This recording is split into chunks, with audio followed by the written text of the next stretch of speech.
সাবেক সংসদ সদস্য এবং সাবেক মেয়র ঢাকা দক্ষিণ সিটি কর্পোরেশন দায়িত্ব পালনকালে স্বীয় ক্ষমতার অপব্যবহারপূর্বক বিভিন্ন অনিয়ম ও দুর্নীতির মাধ্যমে জ্ঞাত আয়ের সাথে অসঙ্গতিপূর্ণ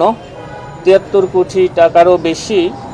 মূল্যের সম্পদের মালিকানা অসাধু উপায়ে অর্জনপূর্বক ভোগ দখলে রেখে এবং তার নামেও ২৭টি ব্যাংক হিসাবে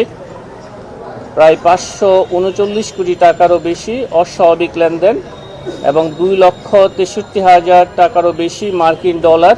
জমা এবং ২,৫৩,৭৯১ মার্কিন ডলার উত্তোলন, সর্বমোট ৫,১৭,০০০ টাকারও বেশি মার্কিন ডলার, ৫,১৭,৫২৭ মার্কিন ডলার অস্বাভাবিক লেনদেনের মাধ্যমে অপরাধলব্ধ অবৈধ অর্থ গোপন ও আড়াল করার উদ্দেশ্যে জ্ঞাতসারে হস্তান্তর ও স্থানান্তর করে দুর্নীতি দমন কমিশন আইন ২০০৪-এর ২৭-১ ধারা, মানি লন্ডারিং প্রতিরোধ আইন ২০১২-এর ৪-২ ধারা এবং দুর্নীতি প্রতিরোধ আইন ১৯৪৭-এর ৫-২ ধারায় শাস্তিযোগ্য অপরাধ করায় তার বিরুদ্ধে একটি মামলা রুজু করা হয়েছে। অভিযোগ সংশ্লিষ্ট আফরিন তাপস, তার স্বামী আসামি শেখ ফজলে নূর তাপস, সাবেক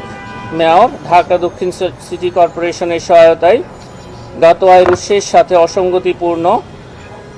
৬,৪০,০০,০০০ টাকারও বেশি মূল্যের সম্পদের মালিকানা অসাধু উপায়ে অর্জনপূর্বক ভোগ দখলে রেখে এবং তার নামেও ৯টি ব্যাংক হিসাবে ৭০,৮৯,০০,০০০ টাকারও বেশি লেনদেন এবং ৩,৯৫,০০০ মার্কিন ডলার অস্বাভাবিক লেনদেনের মাধ্যমে অপরাধলব্ধ অবৈধ অর্থ গোপন ও আড়াল করার উদ্দেশ্যে জ্ঞাতসারে হস্তান্তর ও